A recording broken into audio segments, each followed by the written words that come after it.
नमस्कार दोस्तों, नई सोच नई उम्मीद में आप सभी का बहुत स्वागत है। शास्त्रीय संगीत की बात की जाए और सितार वादक पंडित रविशंकर जी का जिक्र वहां ना हो, ऐसा तो बिल्कुल भी नहीं हो सकता। विश्व संगीत के गॉडफादर कहलाने वाले पंडित रविशंकर को भला कौन नहीं जानता।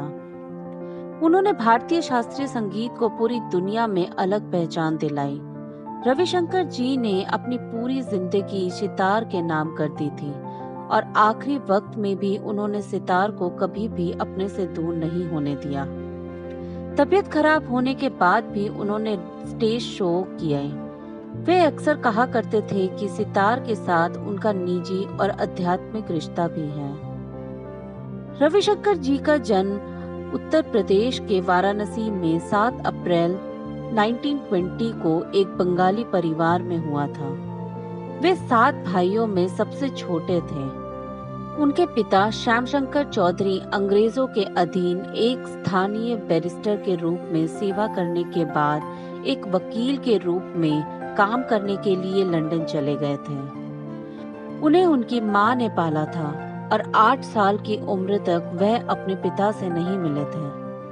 1930 में वह एक संगीत मंडली का हिस्सा बनने के लिए पेरिस चले गए और बाद में अपने भाई उदय शंकर की नृत्य मंडली में शामिल हो गए। शुरुआत में रविशंकर जी डांस को बेहद पसंद करते थे, लेकिन 18 साल की उम्र में उन्होंने सितार सीखना शुरू किया और इसके लिए मैहर के उस्ताद अलाउद्दीन खान से दीक्षा ली। उन्होंने अपने गुरु की बेटी अन्नपूर्णा देवी से पहली शादी की। 20 साल बाद रविशंकर और अन्नपूर्णा अलग हो गए। उसके बाद उन्होंने सुकन्या शंकर से शादी की। रविंद्र शंकर चौधरी को लोग पंडित रविशंकर के नाम से भी जानते हैं। पंडित रविशंकर जी एक भारतीय सितार वादक और संगीतकार थे। उन्होंने अपनी कला के माध्यम से एशिया सहित पूरे विश्व में खूब नाम कमाया।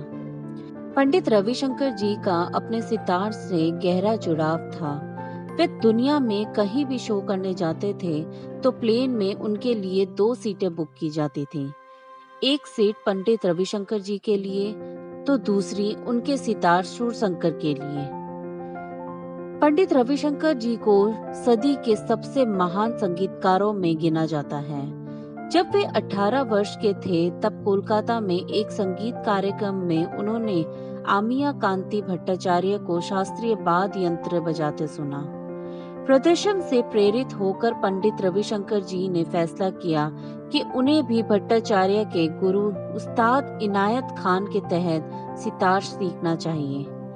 इस तरह सितार उनके जीवन में आया और अंतिम सांस तक उनके साथ रहा। अपने गुरु उस्ताद इनायत खान से सितार बजाना सीखने के बाद वे मुंबई चले गए, जहां उन्होंने इंडियन पीपुल्स थिएटर एसोसिएशन के लिए काम किया।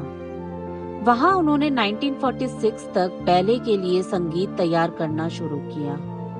इसके बाद वे नई Delhi radio station all India radio के निर्देशक बने, जहां वो 1956 तक इस पद पर रहे।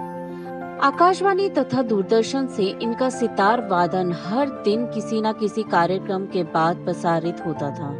सारे जहां से अच्छा हिंदुस्तान हमारा, इस गीत का सृजन इन्होंने मात्र 25 वर्ष की अवस्था में किया था।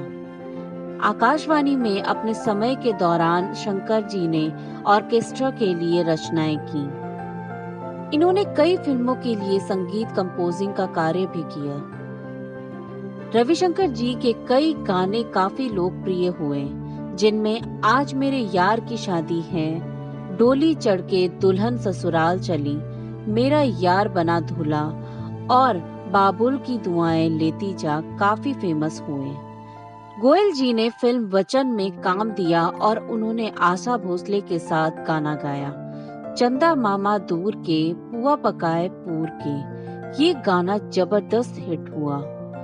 पहले फिल्म में रवि जी की आवाज को हर किसी ने पसंद किया, लेकिन बॉलीवुड में मुकाम हासिल करने में उन्हें 5 साल लग गए।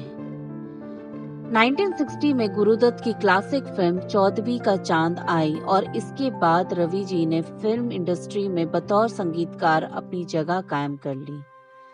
रवि जी को अपने शानदार करियर और काम के लिए 2 बार फिल्म फेयर पुरस्कार से नवाजा गया। पहली बार 1961 में फिल्म घराना के सुपरहिट म्यूजिक के लिए रवि जी को फिल्म फेयर मिला, तो दूसरी बार 1965 में फिल्म खानदान के लिए उन्हें फिल्म फेयर दिया गया।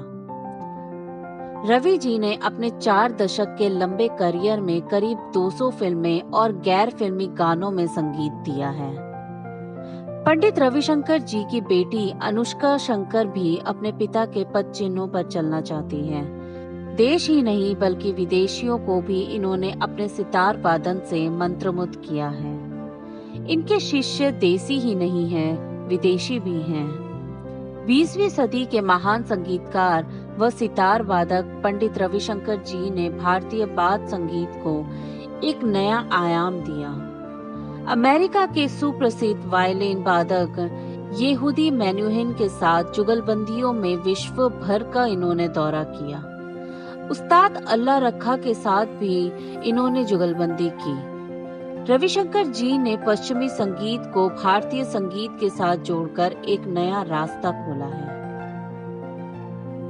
तबीयत खराब होने के बाद भी रविशंकर जी ने 4 नवंबर 2012 को कैलिफोर्निया में अपनी बेटी अनुष्का के साथ आखिरी बार परफॉर्म किया। प्रस्तुति से पहले उनकी तबीयत इतनी खराब थी कि ऑक्सीजन मास्क पहनना पड़ा था। उनके खराब स्वास्थ्य की वजह से ये कार्यक्रम पहले 3 बार टाला जा चुका था। देश विदेश के तमाम पुरस्कार के अलावा उन्हें 3 बार ग्रैमी पुरस्कार भी मिले।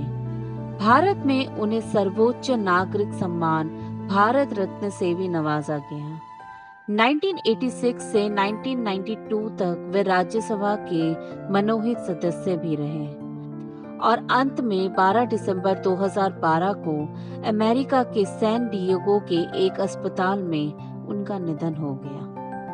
तो दोस्तों, आज की ये वीडियो आपको कैसी लगी मुझे कमेंट के माध्यम से जरूर बताइएगा और अगर ये वीडियो आपको पसंद आई हो तो लाइक, शेयर और सब्सक्राइब जरूर कीजिएगा। तो चलिए फिर मिलते हैं एक नई स्टोरी के साथ। तब तक खुश रहिए और अपना ध्यान रखिए।